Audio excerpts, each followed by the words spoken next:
Facebook. Live from the Hoppy's nostril-flaring epicenter of freedom, goodwill, and decency with Uncle Ted in the man cave, Cuckoo's Nest arsenal of democracy, because I am, irrefutably, inescapably, you can't do a damn thing about it, a Michigan deer hunter. Is this the Michigan Deer Hunter Facebook technology, like the global, you know what a Radio Free Europe was? Are you old enough to remember Radio Free Europe? Thank you. Thank you for having me today. Do you remember Radio Free Europe? How old are you? I'll be 58. You don't even remember. Radio Free Europe was a propaganda of the United States of America in the 1940s, 1950s, but this technology is global. We're global with, is it Techel? Dale Techel. Dale Techel and Ted Nugent. Shake my hand like a man. There you go. Dale Techel and Ted Nugent celebrating the ultimate passionate lifestyle known as Michigan deer hunters. All right. Aaron, Yes. are we on all these formats? Yes, so we have some friends with us today watching, We and do. I We wanted have- to call them out. We have Troy and Troy With Jr. technology, we have all our blood brothers and Hellraiser backstrap family. So thank you for doing. Yes, I Michigan really deer appreciate hunter, it. I 'cause mean- I am a Michigan deer hunter for 70 years. Yeah, he's been very passionate in my life. 77. So what do you got on your mind today, Dale? All right, so well, I thought first of all we want to talk about, you just got back from Wisconsin on tour. I did. Well, And you not had a tour. I didn't stay. A tour would demand that I spend the night in a hotel. Never going to happen. So I do concerts because they need me, because they need real soul music with effervescent backstrapdom. Yeah, Wisconsin, we set an attendance record in 2025. Dale, an attendance record in Waukesha, Wisconsin. Thank you, Waukesha, Wisconsin. Thank you, Waukesha County Sheriff Department, the state troopers, and the game wardens. We had some good game wardens there. I think there were 12 game wardens, 2 of them really good. Anyhow, we set an attendance record, a beer sales record, which is the ultimate indicator, and a merchandise record in 2025. Thank you, God, for this great career. I love my music. Now was told, am I correct on that? That was one of your, or is it upcoming, your 7,000th My concert? 7,000th concert will be in August, on August 26th in Lexington, Michigan. That'll be my 7,000th concert. That's why I have ammo bags under my eyes. I should be very tired, but when we talk Michigan deer hunting, I am stimulated and excited because what a powerful element to our American dream, Yes. deer hunting. Yeah, I'm it's glad just- you've it's a created this powerful thing. because it needs to be celebrated and promoted. Thank you. Yeah, it's something I grew up as a deer camp guy. Sure, me too. And deer camps, little by little, sometimes they fade out a little bit over the years, and that's why I think it's so important to keep those traditions, the passions of, because there's so much more to the hunt than just getting a deer, getting an animal. Yeah, the kill lasts, what 0.8 seconds. Right. I mean, it is about, I deer hunted today. It's Okay. only July, what is it, 22nd, my son's birthday. Happy birthday, Rocco. And happy birthday, somebody else's birthday? Courtney, my daughter. Courtney's birthday. But anyhow, yes, of course, the kill, which, by the way, never happened in my deer camp for the first 20 years. There was no kills. I think I got a chipmunk on my 3rd year. The point is that it's a lifestyle. I think it's a physical, spiritual calling to perform a responsibility, resource stewardship, Right. wildlife management, habitat, constant upgrade and discovering new ways to make clean air, soil, and water, which comes from great wildlife habitat, which hunters and fishermen and trappers are responsible for. But the point is that I hunted today because I scouted. I filled my feeders. Yes, I feed deer. I might make a comment on that because you might want to write this down. Did you know, Dale, that no man has ever existed that has control over where another man throws corn? They think they have that authority. They don't. And we've got to cut that out and take that authority away from them, because what our DNR all across this, I'm working in all 50 states. They're killing grizzly bears at record numbers in self-defense in Montana and Wyoming because they're not endangered. They're not threatened. Well, they are threatened and endangered if they're within 50 feet of me, because I'll whistle to make them come towards me so I can shoot the charging bear. The grizzly bears have not been endangered for 60 years. They've been in the liability column. Same with Florida bear. They're getting killed by Mercedes-Benz in downtown Naples. Michigan, mismanaged. There are more bears and more bear hunting opportunities in Michigan than the DNR maybe even knows about or at least admit. So I want to celebrate the great traditions. Right. They are an indefatigable source of happiness, fulfillment, the ultimate protein. But the most important thing for anything that says Michigan deer hunters is to stand up and fix the arbitrary, anti-science, punitive, capricious, and power-abusing regulations that plague the great state of Michigan. Because I'll say this, there's not one wildlife regulation that makes any sense at all on a scientific level. So yes, we can't wait for October. We can't wait for November 15th, but don't wait. Call your state representative, call this governor's office, even though they won't care. But if we bombarded them, right. If we all voted our core conservation, constitutional, conservative values, there wouldn't be a Gretchen Whitmer governor. There wouldn't be a DNR that ruins people's hunts for no scientific reason at all. So Michigan deer hunters is a great category of the best people in the world. What's the ultimate compliment? Down to earth, grounded. That is the essence of a Michigan deer hunter. So I love you people madly, but you need to get more involved. You need to vote and raise more hell, because no man has the authority to tell you where you can throw an apple or throw corn. It's just so indecent and offensive to truth, logic, and common sense. So Michigan deer hunters, let's get cracking. So being there has been a divide between hunters and like game management.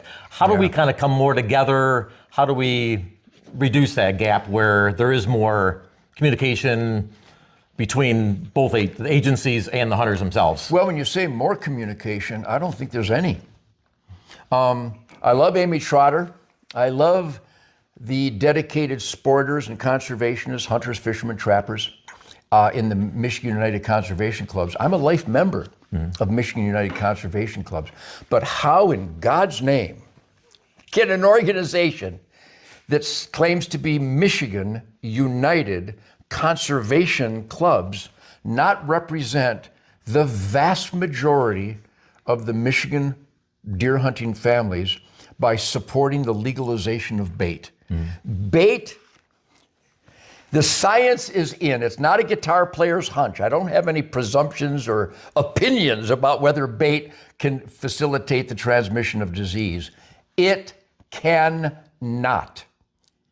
If nobody ever grew a cornfield or a bean field or an alfalfa field, the deer would still be licking themselves each hour before they're born and after they're dead. I mean, I don't know if anybody in Lansing's ever seen on their computer screen deer eating a deer carcass, but I live with deer.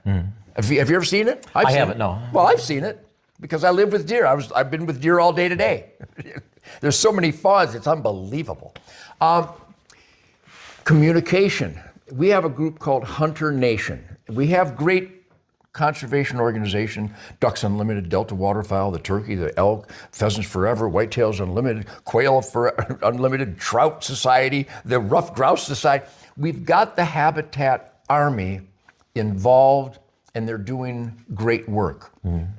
But nothing matters more than telling our elected employees, our state rep, our congressman, our senator, our chief of police, our sheriff, our state trooper commander, our school board, but mostly in the world of Michigan deer hunters, we have failed miserably to put adequate pressure on those in the Michigan DNR and the Michigan Natural Resource Commission. They're getting away with really offensive murder against our sport. You've seen the Warden's TV show. It makes me want to cry. There's some good wardens, probably the best. I love law enforcement. I love law and order. I love a peace officer.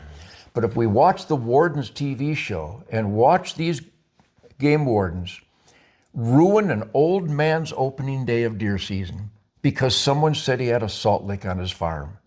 Dale, that's insanity. A salt lick plays no role whatsoever. If you have a salt lick on your farm, the deer aren't going to lick each other or get nose-to-nose contact any more than if you don't have a salt lick on your farm, because that's all they do. So communication is the key. That's why I'm so glad you created Michigan Deer Hunters. It's a podcast, right? Yeah, we're on a podcast, but we're on video and stuff today, and live too, video on Facebook. I love you people. We need to raise more hell. It's gotten so bad that a loudmouth guitar player had to go to Lansing and scold these people. And then they would call me a racist because I identified that throwing corn or relocating apples plays no role whatsoever in the transmission of a disease. Again, that's not my idea. The science is in. Richard P. Smith has done a study in the 452 area where there was a bovine tuberculosis, and they banned baiting many, many years ago. And there's still the exact same incidence of bovine. So obviously the bait ban has been proven to be meaningless in anything that benefits the health and condition of wildlife. And the health and condition of wildlife is the attraction and the moral duty of a conservation family. That's why we spend all this money doing this stuff. God, the money we spend is just insane. So we are insane. But it's because we are conservationists. We want those wildlife animals. I got 66 species of birds on my swamp here. And I know them all. I can tell by the way they fly. And with my hearing aids, I can tell by the way they sing. The point is that when we optimize the management for deer and turkey and waterfowl and elk and bear, it benefits every living thing, especially humans, because that's where clean air, soil, and water come from. So your point about communication, there's nothing more important. If you haven't contacted your elected employees and told them that we would like to have the freedom and the science-based right to throw corn out to optimize the enjoyment of multiple increased encounters while we're doing the moral, scientific responsibility of harvesting more deer, which the Ag Department wants more deer killed, the DNR wants more deer killed, the Highway Department wants more deer killed, the soup kitchens and homeless shelters want more deer killed, we want more deer killed, so leave us the hell alone and let us do the right thing without these embarrassing regulations that end up chasing people out of the sport. I testified, I think maybe 6 or 7 examples, but I have hundreds of examples of people who have quit the sport because they didn't have their bow case zipped up, or they didn't punch their tag right, or they didn't call in and report the deer. For example, my name is Ted Nugent. I'm not going to call in and report my deer. I get on my computer. I have no idea how that works. So sometimes my son will do it for me. But what does reporting the deer kill have to do with managing wildlife? Now, we need to know the numbers were killed. At the end of the season, I keep a record. I can tell you what I killed, but I'm not doing it the day I kill it because I just dragged it out of the swamp and hurt myself. I put it in my Bronco and hurt myself even more. And then I dragged it over to the cleaning table and I hung it up, and now I hurt myself even more. And I finally cleaned that deer and I hosed it out, and then I skinned it and I put it in the cooler. I'm tired. I'm going to bed. I'm not going to report my deer kill. It's, again, somebody met in an office in Lansing and decided to do that. And you can't support the reasons for doing that. They claim so they have a better grasp on the actual harvest rate. But what do they do with that information? There's so many examples, Dale. So communication. Right. But if you're not communicating with your elected employees, then they're walking all over you. And I think you deserve to be walked all over if you don't stop them from walking all over you. Now, another topic that you've been very adamant about is hunter recruitment, not only for young kids, but for adults. Yeah. And what can we do now? I was last year involved with the Michigan Deer Initiative and got to know some great people through there. And they ignored you. And the DNR ignored you. Right. I happen to know that people really care, And we actually give them information from boots on the ground from our farms and our properties and the state land and the federal land. We give them information, eyewitness information, and then they give us the finger. Yeah. Say, well, I'm really glad you went to all that effort to give us information, but we're not going to use it. That's a perfect example of what I'm talking about. Yes, recruitment. You're not going to recruit people if they see on TV that somebody gets a ticket and a fine for having a salt block on their farm. And people tell me, at the sushi bar, at the Common Grill restaurant, at the M60 Grill, at Brigham's Hardware, at the Trails End Coffee Shop, at the Powers Clothing, at the Other Side Ice Cream in Jones. I'm honored. I'm humbled. But I will not ignore the daily sharing of heartbreak by my fellow deer hunters. I can't tell you how many times I've heard, F them. I'm not hunting anymore. My son got a ticket for calling in that he hit a hen turkey hunting. He called it in and they still gave him a ticket and they took his turkey away. This would be good on what planet? So they quit.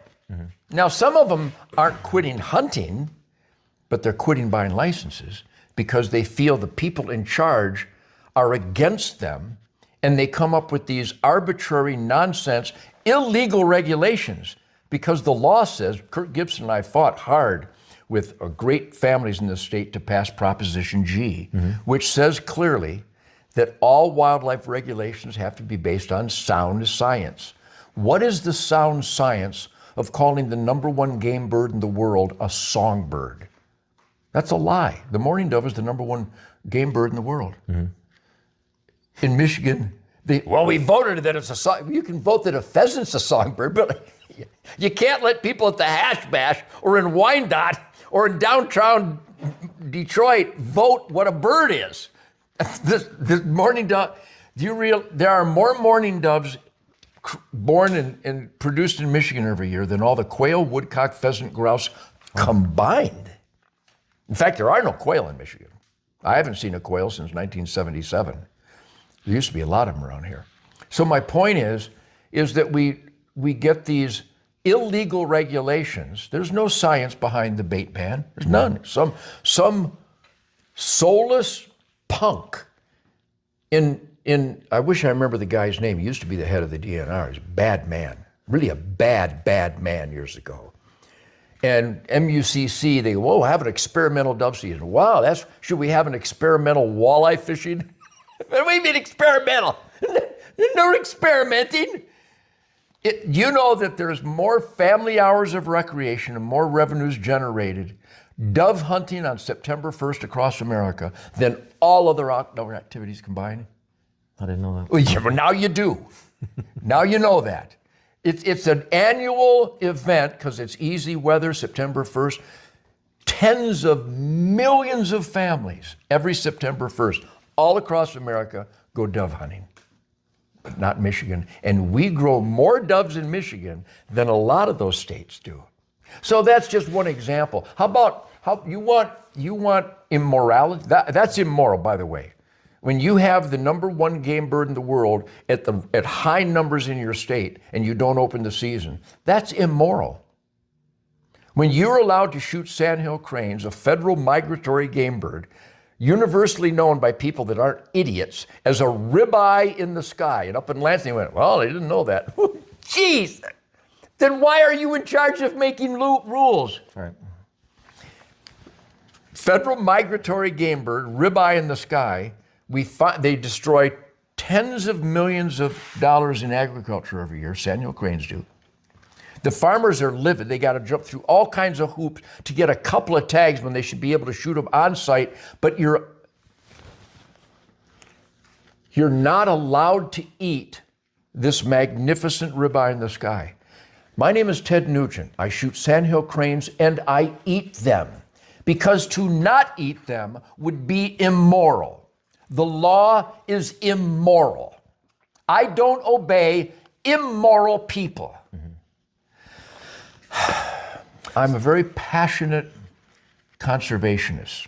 And when I see liars and immoral people telling me I'm not allowed to do the right thing, I will do the right thing anyway. People go, well, he's a game law violator. Yep, yeah, I am. It's the law that I'm not allowed to put that deer out of its misery on 60 when there's 3 does flopping, all their legs are broke, and people are standing around, what do I do? A bunch of idiots. And I'm supposed to call somebody to put those deer out of their misery? I don't call anybody. I get people out of the way, I make sure of my background, and I shoot each deer in the head. And I offer up the backstraps because I'm a generous man. And if they don't take them, I take them. So I broke that law. Mm-hmm. It's a bad law. And when someone says, well, Ted, it's the law, would you arrest Rosa Parks, black lady on a bus seat? Or would you think and go, you know, she's a human being. I think she should sit wherever she wants to sit. But people would actually arrest her. Would you shoot Vicki Weaver and her son because the ATF tried to pawn a shotgun that's 1/8 of an inch too short? She's dead. Yeah. Well, it's the law. It's a bad law. And if you force or enforce a bad law, you're a bad person, and I dismiss you. So let's grow some balls in this state. Here's what I would do. Here's what I do. Deer season in Michigan, archery, we love Fred Bear, don't we? Mm-hmm. He and Roy Case in Wisconsin initiated the first early, quiet archery season that was scientifically supported because the fawns are independent by then. And we can go out, and we're not going to impact the resource because bow hunting is just too difficult, especially in those days, in the early 1937 in Wisconsin. So the great Fred Bear, who we adore, we revere, he started an early, quiet archery season. So the DNR comes in and spits on his grave. So now we got the veterans season and the youth season with shotguns going off in September. But only on the weekends, because the overpopulation of doe don't need to be managed after Sunday. This is nuts. So here's what I would do, Dale Techel, as a Michigan deer hunter. Statewide, archery starts September 1, but it's too hot. It's the same temperature as October. And if it's too hot, stay home. September 1 to March 1st, archery season. Wayne, Oakland, and Macomb County, no bag limit, no tags. Now, people will just go berserk when I say that. Well, what if they shoot one up north and claim they shot it there? So what? So now game management is about a piece of paper. I can shoot the sandhill crane if I have a piece of paper. Mm-hmm. But I'm not allowed to eat it. See how, why would you obey that? I wouldn't have an early youth season. I see and boy, nobody wants kids involved more than I do. Mm-hmm. But you know why I love it, and why my son Toby loves it, and why everybody I know who loves it? Because we couldn't wait for November 15th, and when we got skunked, it inspired us to try harder. Yeah. I wouldn't have any guns go off until November 15th. November 15 to December 1, most guys only hunt the first few days opener and then on Thanksgiving weekend. Right. So it's not like you're recruiting anybody, and it's not like you're retaining anybody, but what a carrot.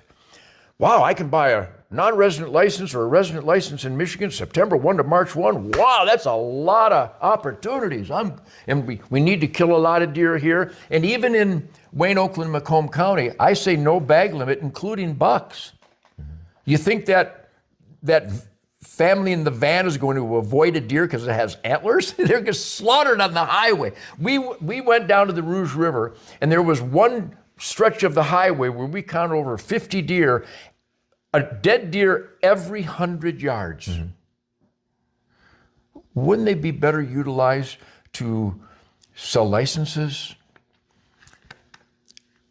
food, lodging, restaurants, beer, ice, if that's what you like, soup kitchens, homeless shelters? We need to get more involved with the Sportsmen Against Hunger and the Hunters for the Hungry programs in Michigan, because those deer shouldn't be destroying vehicles and killing people and rotting on the highway. They should be feeding our fellow Michiganiacs. So I would go September 1 to March 1 for archery, and in some areas, unlimited doe tags. Now, there are some areas in Michigan where they don't have a lot of deer. Yeah. But who's going to know that? The people that live there. Right. So that communication should be delivered to the DNR and the NRC, and those areas should have a bag limit based on the actual population dynamics. And here's one for you. I don't want to blow minds, but I do. In the Upper Peninsula, $2 Western UP, $2 Eastern UP, $2 Northern Lower, $2 Southern Lower. Now, do you know how many people will actually kill $8? I don't know. Maybe, I don't know, a couple dozen, maybe. But a few maniacs who really have the time. I won't travel up there to shoot. But all of a sudden, now you're utilizing these resources, and Richard P. Smith will show you the WSI, which is the Winter Severity Index, kills more deer than all the vehicles and the hunters do.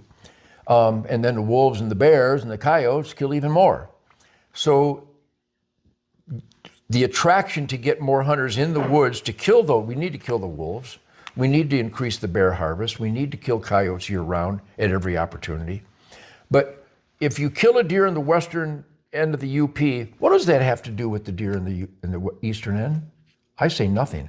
If he kills them up there, how does that affect any deer in the southern peninsula? It doesn't.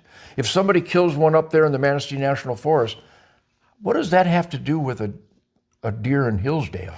And I say nothing. It's an attraction. New Jersey, the most liberal, goofy, anti-American state in the nation, has a better bear management policy, and you can shoot $8 in New Jersey. And again, you see what I mean? A lot of people, there's a game hog versus highway slaughter versus hiring sharpshooters. Here we are, Jackson County. More licensed bow hunters in Jackson County than any place on planet Earth. But in Ellis Sharp Park, our tax dollars go to hire sharpshooters to shoot our deer. But the #1 buck in Pennsylvania was killed in downtown Philadelphia. So you can shoot them in Cleveland and Akron and Philadelphia and Pittsburgh, but not Jackson, Ellis Sharp Park. So I dare somebody to try to tell me why a bow hunter can't go bow hunting in the Ellis Sharp Park. Well, there's people that are walking their dogs. They can walk their dogs 7 months a year. And if you still walk their dogs, and we're shooting from a tree stand, we're not going to shoot hikers or dogs. We're deer hunting. And Michigan deer hunters are the best hunters in the world. Yeah, and there's been topics lately and some groups that I've gotten to know that are starting to, because you deal with the southern part of Michigan, and there's just overabundance of deer in the southern parts. Dale, I went for a ride between here and Hillsdale the other day, taking all the back roads. I lived with deer for 77 years. I live with them. I'm with them all the time. I hunt them every year, hardcore, every day. I hunt every day. I'm extremist. I'm radical. I'm a free man. To be free, you have to be an extreme radical. I have never seen more deer in all my life between here and Hillsdale and the surrounding Jackson-Hillsdale County area. I mean, herds of does and fawns and bucks in every bean, every alfalfa, every cornfield. The corn was the right height last week where I could see the deer out in every. So my point is like, how do we get in those areas maybe that are closed off by regulations or farmers? Get rid of the regulations. They should only be determined by landowners. Mm-hmm. And I'm a wild man. You know what I did all my life? I knocked on doors. Yeah. And every farmer wants deer killed. And if you present yourself in a polite, carry yourself, you have posture, and you are courteous, I've never been turned down. Yeah, I'll get to experience something in September. I got good friends with a gentleman through the Deer Net Initiative, and he started up a program which is the Hunt Michigan Collaborative. What they're doing, they're working with farmers. You're like signing up for hunts, sure, and farmers are allowing people in, which is a good program, and they're still in the new stages of learning things, and so I'll get to experience that coming up in September. Awesome. It's going to be a fun experience. I got good friends with a gentleman from U.S. Army. He just got stationed here in Grand Rapids. So I'm going to be in a deer blind with him. Awesome. And so like on that type of topic with getting more access, what can we do more like outside the box? I mean, we're trying a lot of things now to like gain access to a lot of areas that are like, is there anything like maybe outside the box that maybe someone hasn't thought about so I think far? you're talking outside the box, Yeah. but again, we need to be more aggressive. Hunters, what the state record a couple years ago was killed on 5 acres over there Yeah.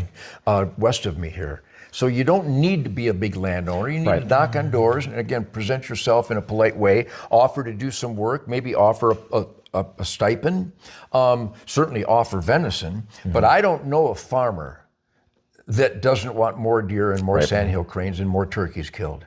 So, but that's why I testified in Lansing to get their attention that they're disconnected from the actual conservation families. But the conservation families are the guilty party because we talk around the campfire, we squawk and we complain and we bitch, but we do it amongst ourselves. Yeah. I don't do that amongst ourselves. I call my state rep, I call my congressman, my senator, I call my chief of police, who they all want us to start bow hunting early. And I have to revisit my statement about no guns before November 15. Nobody cherishes the freedom and puts it to work like I do. I do benefit this Man Cave Cuckoo's Nest Arsenal of Democracy. I have an assembly line that Troy, Sandy, they help me. We sign guns and bows and antlers and skulls and bullets and rifles and and guitars. We sign them by the hundreds of thousands to generate revenues and donations for charities with the military. I think a veteran should get a free hunting license for life. I think under 16, you should get a free hunting license. And if the DNR go, well, it costs us money to print them. Well, first of all, let's get right to the core. The DNR is bloated. They need to be doged. They need the Department of Government Efficiency. I can guarantee you, knowing how bureaucracies have completely lost touch with the taxpayers, that the DNR has no sense of accountability on how they spend our money. We generate billions of dollars every year, and they cannot tell us where it goes.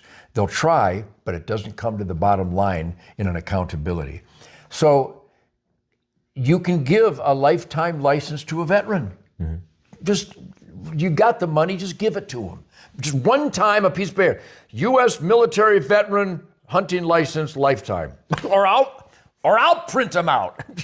Just make the law that they get them. I'll make them for them. Kids under 16, free hunting license every year. There's your carrot. Right. There's your incentive. I don't think the early season has recruited new hunters in a meaningful way.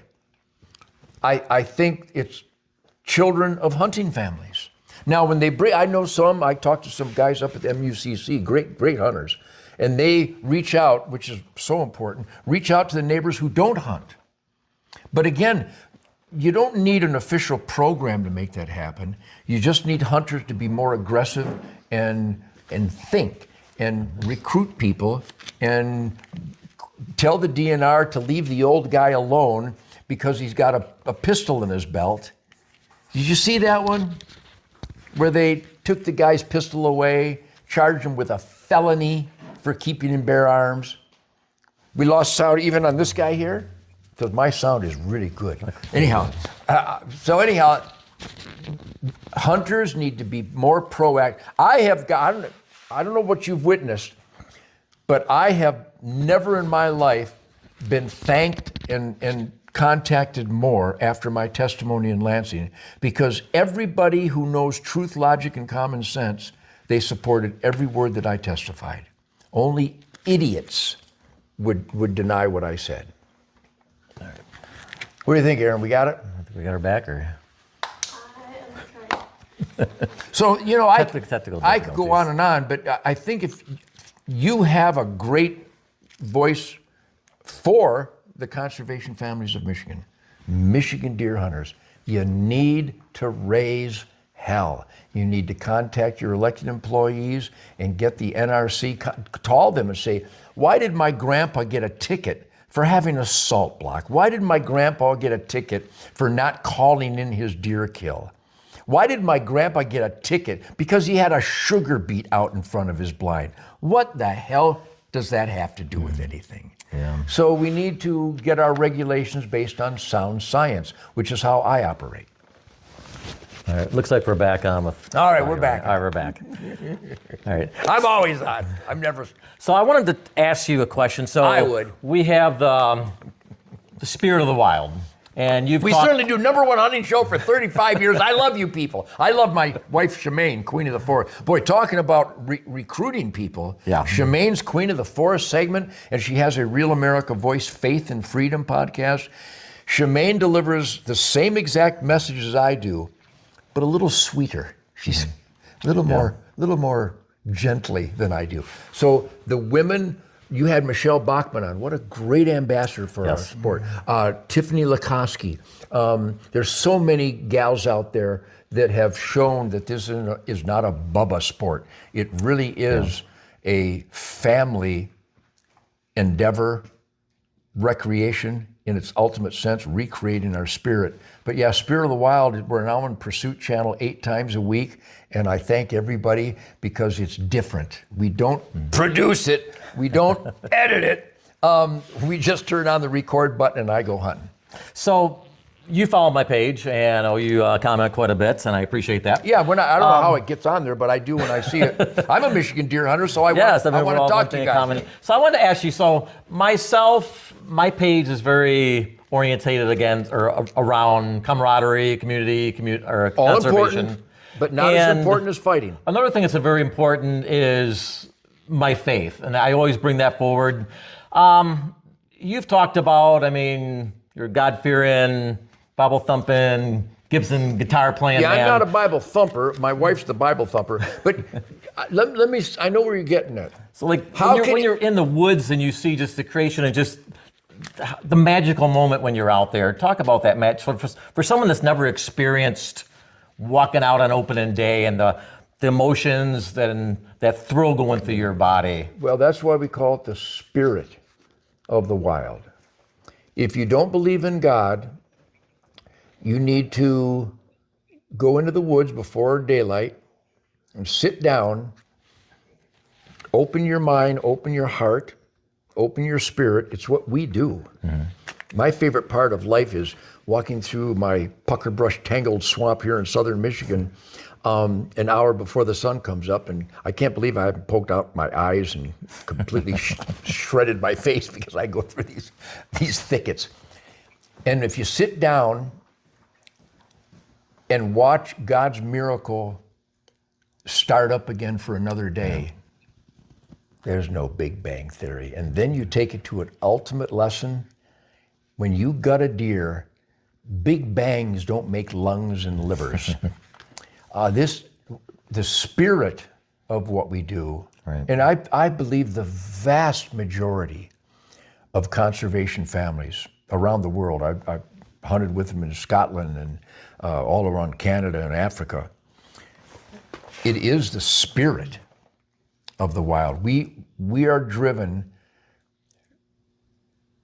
responsibly and morally to participate, not to be spectators of God's miracle, but to be participants. And there's again, I don't know how this technology works, but some organization called Protectors of Wildlife, they condemn trapping, they condemn fishing, they condemn hunting. And I'm going, what a scam. How dishonest can you be? Can you imagine, don't have to imagine, 1 year without harvesting deer and elk and bear and turkey, just 1 year failing to do resource stewardship, conservation management 101, there'd be no clean air, soil, or water because the deer and the wildlife would overtake the habitat and destroy everything. We've seen it, Brown County, they wouldn't allow hunting in Brown County, southern Indiana. My guys, my Ted Nugent World Bowhunter guys, we testified, and it was because there was no hunting allowed, the deer were so overpopulated, they were slaughtered on all the surrounding roads. It was a moonscape. There was no grass, there was no leaves, there was no vegetation. The deer were ribby and you could walk up to them and kick them. They were so sick because we need to protect the animals from the hunters. How cruel. To end hunting, fishing, and trapping when you pursue it and manage it based on sound science, habitat carrying capacity, population dynamics, winter severity index, and in the asset column as a renewable resource. When you fail to do that, it is cruel to the animals. Yeah. So when I go hunting, there's a bunch of, I did videos over the years on Spirit of the Wild, and I wax poetic, where I talk about that I am a humble servant. You know who I'm speaking for right now? Thoughtful, conscientious Michigan deer hunters. Mm-hmm. Yeah, it's recreation because it's fun. Right. It's challenging. It's a sport. It's super challenging. Just marksmanship and archery and stealth and understanding your relationship with these animals that God created to escape us. So it's fun. It's sport. It's recreation because it recreates our spirit. You're just not going to be as good a human being as you can be if you don't seek to recreate some form of recreation. And there's nothing more powerful than the healing powers of God's miraculous nature. And it's meat. It's the only righteous diet available, even though the FDA and the USDA and Uncle Sam has even tainted the environment enough where there's Roundup Ready somewhere in our venison. But it's fun, sport, recreation, meat, and trophy. I love trophy hunters. They're way more patient than I am. My son's one. That's a duty. Yeah. That's a responsibility. You can't have a healthy wildlife environment hands off. It's got to be hands on. So yes, we can't wait for the escape from our daily activities, even though my daily activities, it is the escape. I'm so spoiled. I manage my life so I hunt. I rock and roll and I hunt. And I promote freedom, Second Amendment rights, conservation in the media every day of my life. Everybody who seeks to get out in the wild is genuflecting at the altar of God's miracle. Yeah. That's the spirit of the wild. So as the interview gets towards the end here, I can't not talk to you about Fred Bear. Yes. And your song, Fred Bear, is just, whether you're I like Ted Nugent or not, everybody likes Well, if you the don't song. like Ted Nugent, you're probably an idiot, but I love the idiots. But so I'm a deer. You know who doesn't like Ted Nugent? Dopers. So I'm a deer camp guy. I want to hear a deer camp story, two of them. One with like your dad, your family, and one with a Fred Bear. Dale, I've been clean and sober for 77 years. Mm-hmm. Not because I'm smart, but because I couldn't wait for October. Yeah.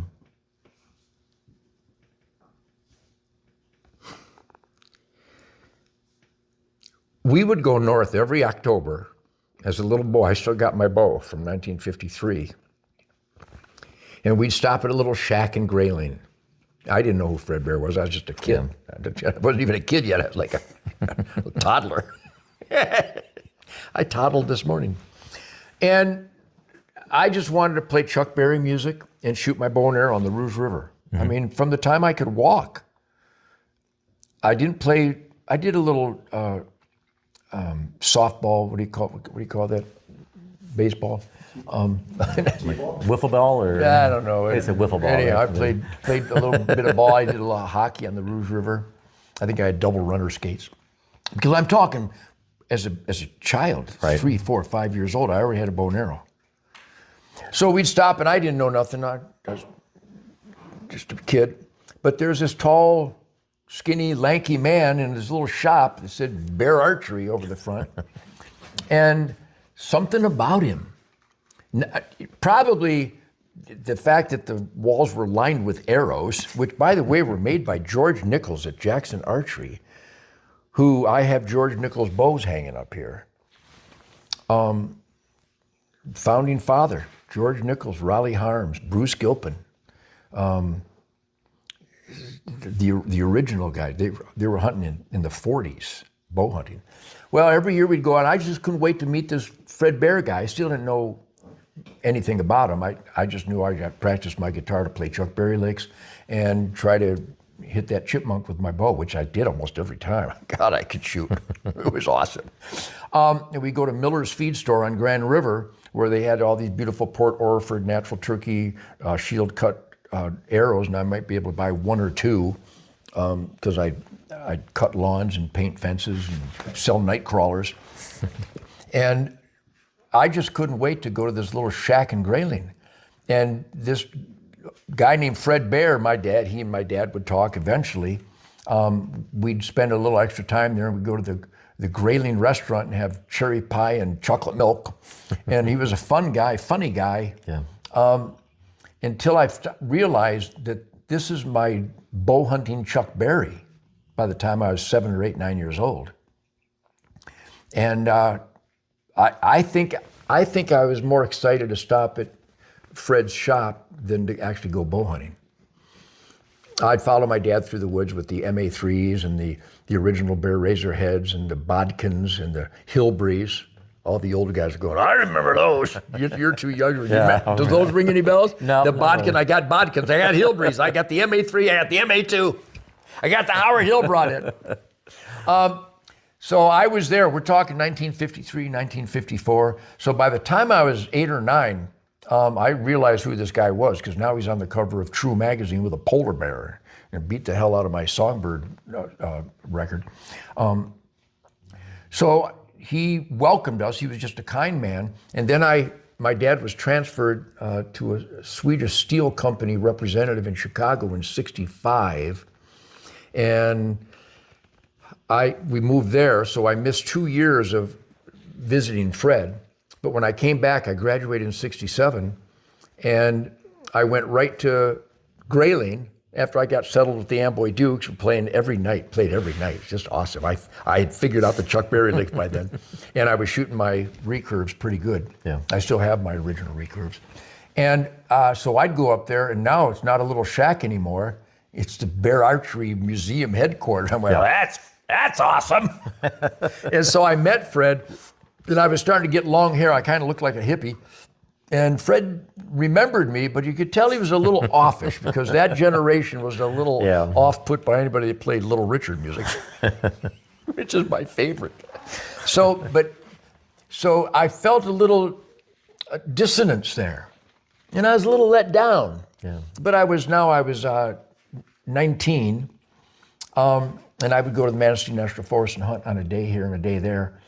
But then I visited his shop, and all of a sudden that day, the next year, '68, and I had the #1 song, Journey to the Center of Mind, with the Amboy Dukes. And this time Fred welcomed me to his office, and he said, I'm so glad to see you, Ted. He goes, I talked to all my guys, and they told me stuff I didn't know. He said that you shoot your bow and arrow on stage every night, and that when you do an interview, you talk about being clean and sober, and bow hunting, and the mystical flight of the arrow, and the discipline of archery. He goes, that's the message, and you're getting it to people that we can't get to. Right. So a love affair erupted, where he appreciated, because he wasn't just marketing a product, right? He was marketing a lifestyle. A very important, I think, critical lifestyle of nature participation. Mm-hmm. You listen to the quotes of Fred Bear. It's about mind and soul, right, and respect and ethics and connection to God's miracle. So he would invite me every year to go to his Grouse Haven deer camp up there in Rose City. And I was just like, this is awesome. And we hunted every year together. And I would make it a point when he invited me, and he was real flexible because I was on the road all the time with the Amboy Dukes, and then eventually with my solo band. And I'd go up there and I'd haul ass up to Rose City, and I'd take my Bronco, my big camouflage, then my zebra Bronco, and he got such a kick out of that. He said when one of the astronauts landed in an airplane that my Bronco was louder than the airplane. So we would talk around the campfire at night, and he would have me talk to all his bear reps, all his archery industry reps, about how to reach out to young people.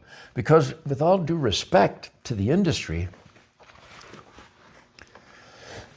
if you're speaking very cautious, like almost like a Mr. Rogers, and you're very conscientious about your grooming, and you don't show any passion, you don't show any fun, you don't show any excitement, you can't give away a blanket to a naked man in a blizzard.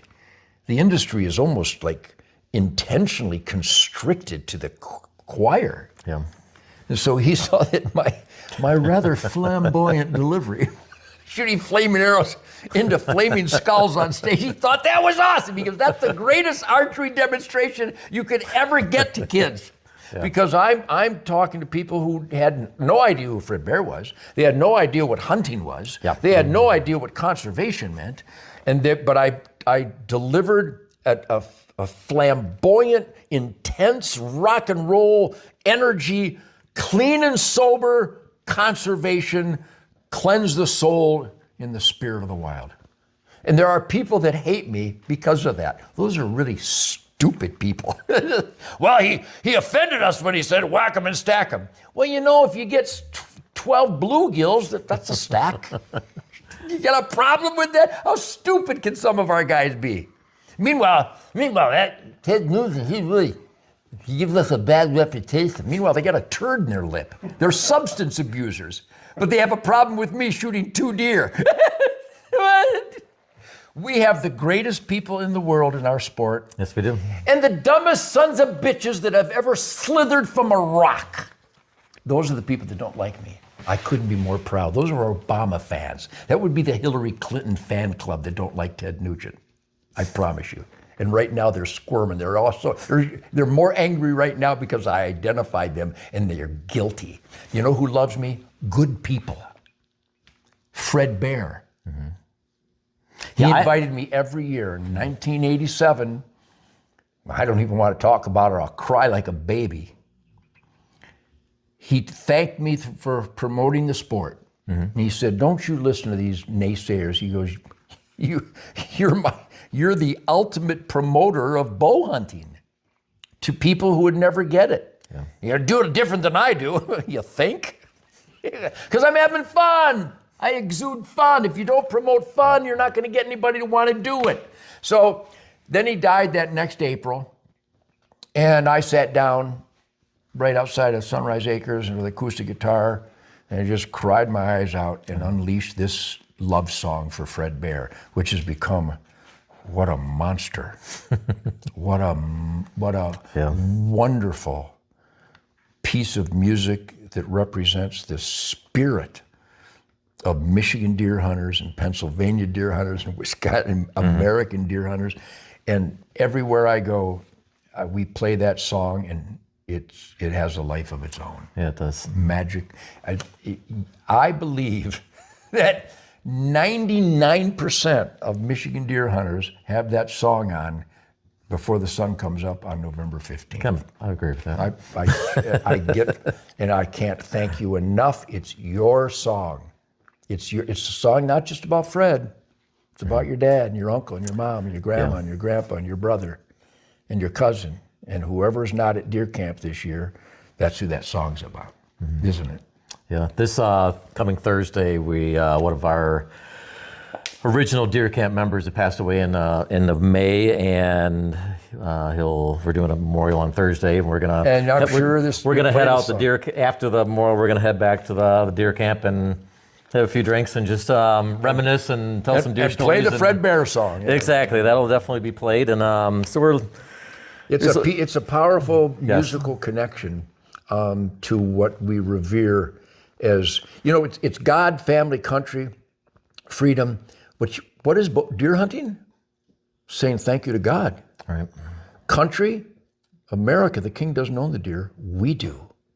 Family, there's nothing that connects a family better than the gentle spirit that is a deer camp. So deer hunting is God family country. Yeah, so I'll give a shout out real quick.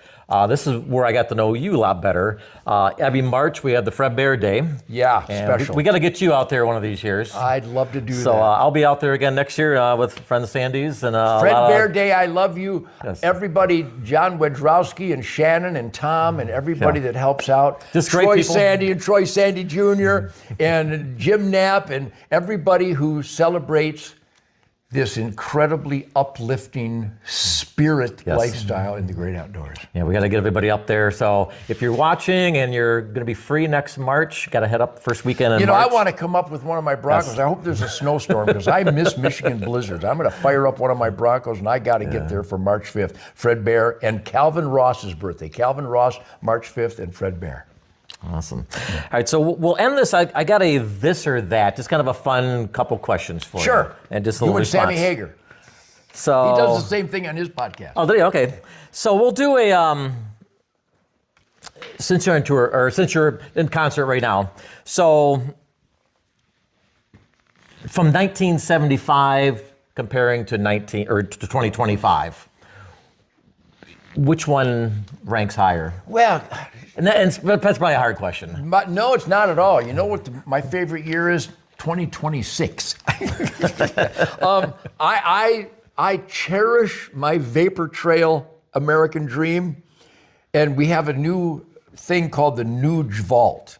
NugeVault.com, where my drummer Jason Hartless walked through my barn and saw all these cases and boxes of videos and rehearsals and recording sessions and interviews and photos of all my career going back to 1963 with the Lourdes in Detroit.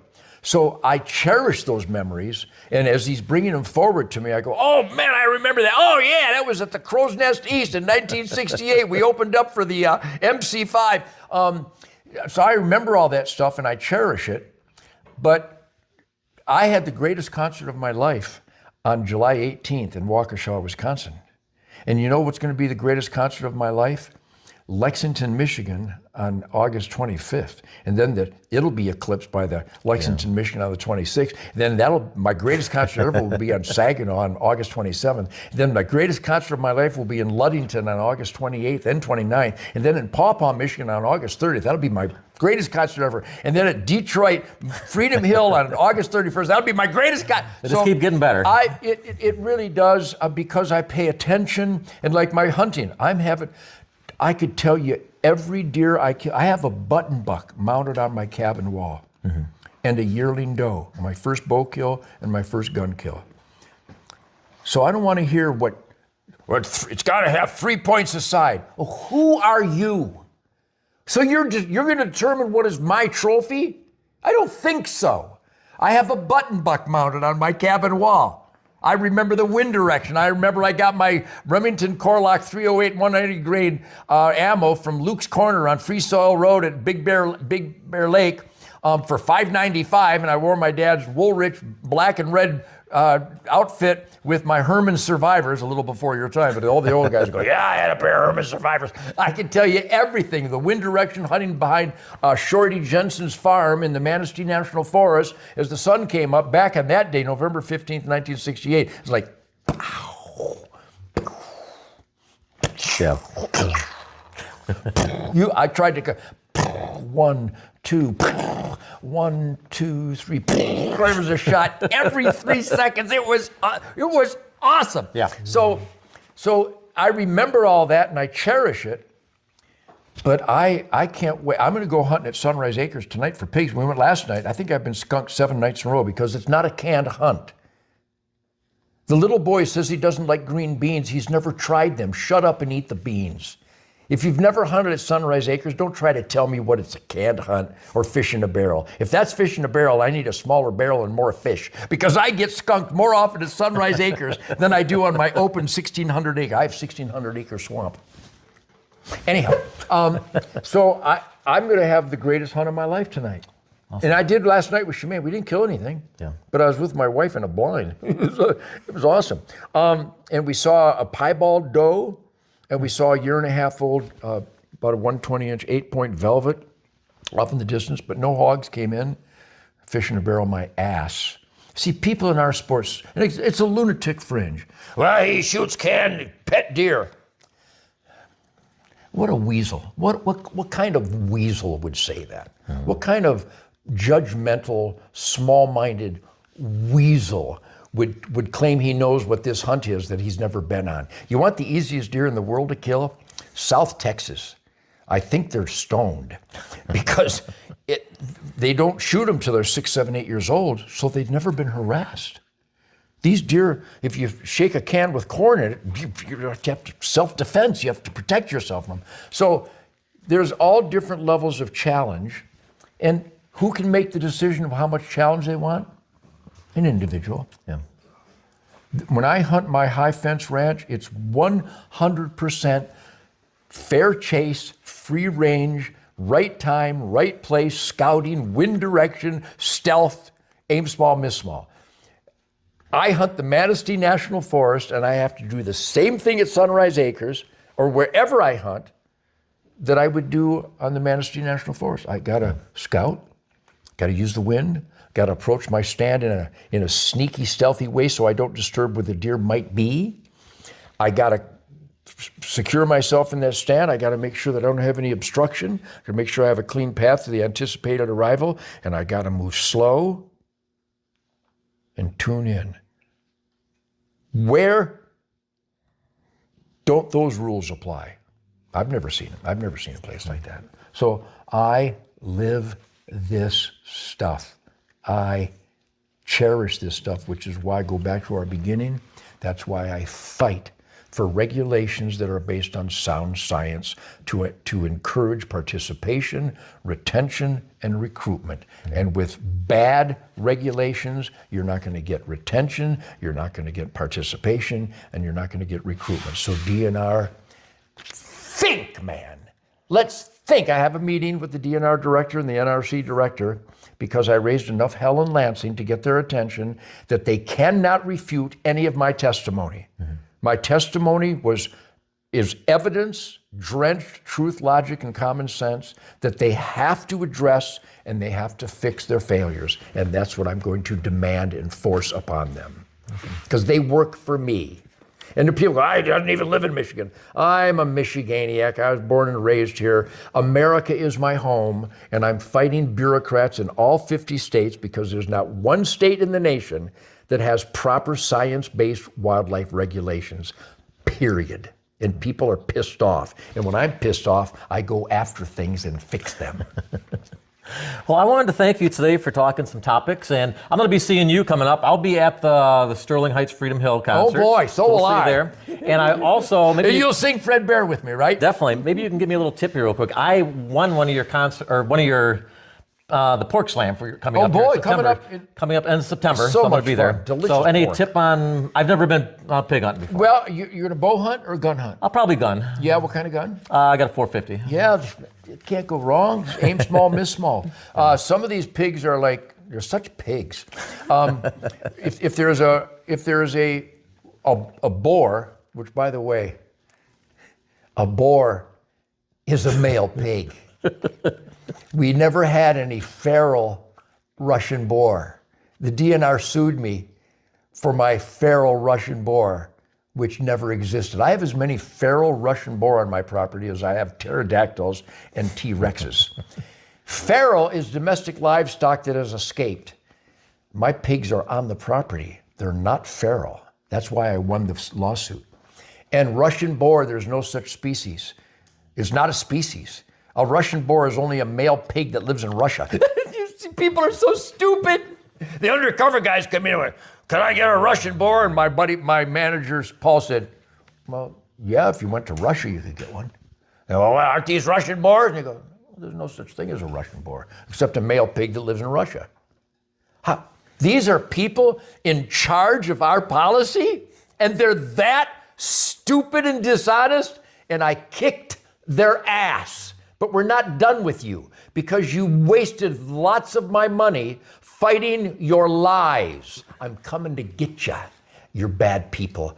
Good people, bad people. Good people win, bad people lose. Good luck. So yeah, just wait for the pig of your choice and shoot him in the shoulder. With a 450, you can, the Bushmaster, you're probably shooting the 300 grain stuff. It's all good, solid ammo. Just hit him right in the point of the shoulder, and you'll hear my favorite country song. It goes like this.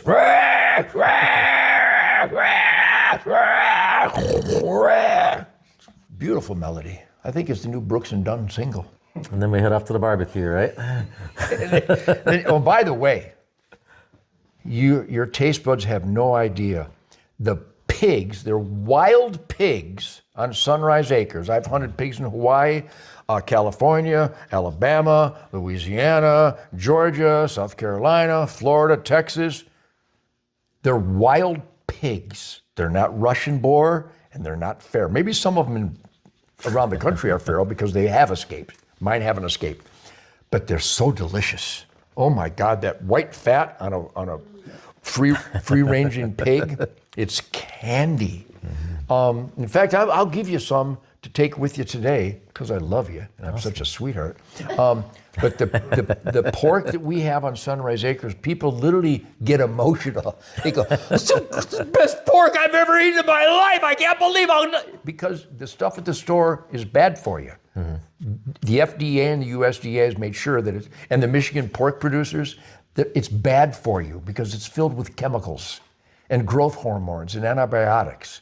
Nice going. Those are the people that don't want us to have really delicious natural pigs. You pricks. Anyhow, do you feel the love? I do. I feel the love. Yes. So yeah, when you kill your pig, it'll sing that beautiful song, and then when you eat it, you'll sing a song. It's really the best pork in the world. Sounds good. I look forward to it. And fun. What a great people around the campfire. Yes, that's the most important part right there. It really is. And I'll play the Fred Bear with the acoustic guitar. We have people come from all around the world to hunt. Awesome. Because I'm a fun guy. And everybody wants natural pork and the excitement of killing your own, knowing where your food comes from. Yeah. And then we have these wonderful campfires, just wonderful, great families. And I play some acoustic hunting songs and the Fred Bear song. Pretty special. Awesome. Well, like I said, I wanted to thank you because you've offered me some good opportunities and just some through Fred Bear event and things like that, and just you've been very welcoming to me. Well, I welcome you because you promote and celebrate this wonderful conservation lifestyle, and you're doing it with technology. But everybody can do it in their own way. Right. Everybody should be doing it. You don't have to defend hunting. Hunting is perfect. It's balancing the herds and the flocks every year. It's perfect.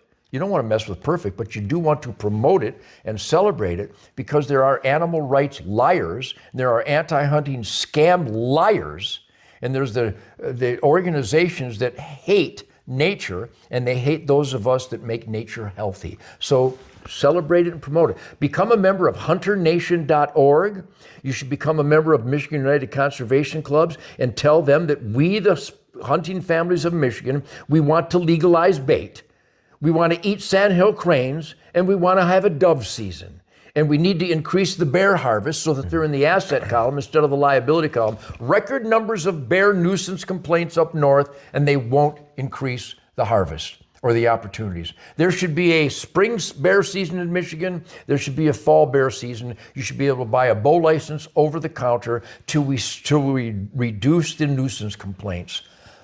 Duh. And there should be a wolf season year round. And it's all wrong. Michigan DNR's got the whole thing wrong. They should be ashamed of themselves. But I love you so much, I'll help you fix them. Because I live with wildlife. I don't get my wildlife information from a computer screen in Lansing. I get it from wearing out boots in deer world. I'm a wild man. Well, thank you once again, Ted. Thank you, Dale. You're a good man. A good time and proud to be a fellow Michigan deer hunter. Yes, definitely. The best people in the world. Well, thank you everybody for watching today. You're listening to Dale's Deer Talk. We have a good podcast. We're on YouTube and a lot of other platforms where you can listen in to our interview today with Ted Nugent, and we're from Jackson, Michigan. And once again, thank you and have a wonderful day. And Happy hunting, Ted? Yes, celebrate that sport, promote that sport. Let's get our rights back in Michigan. The Second Amendment says we can keep and bear arms because it's an individual right from God. Why would they question someone keeping and bearing arms in Michigan? If you wanted to identify an infringement, it would probably sound like, in a case inaccessible to the occupants. It's insanity. I get to keep and bear arms. It doesn't have to be in a case inaccessible to the occupants. It says shall not be infringed. Michigan infringes. Let's get this stuff right.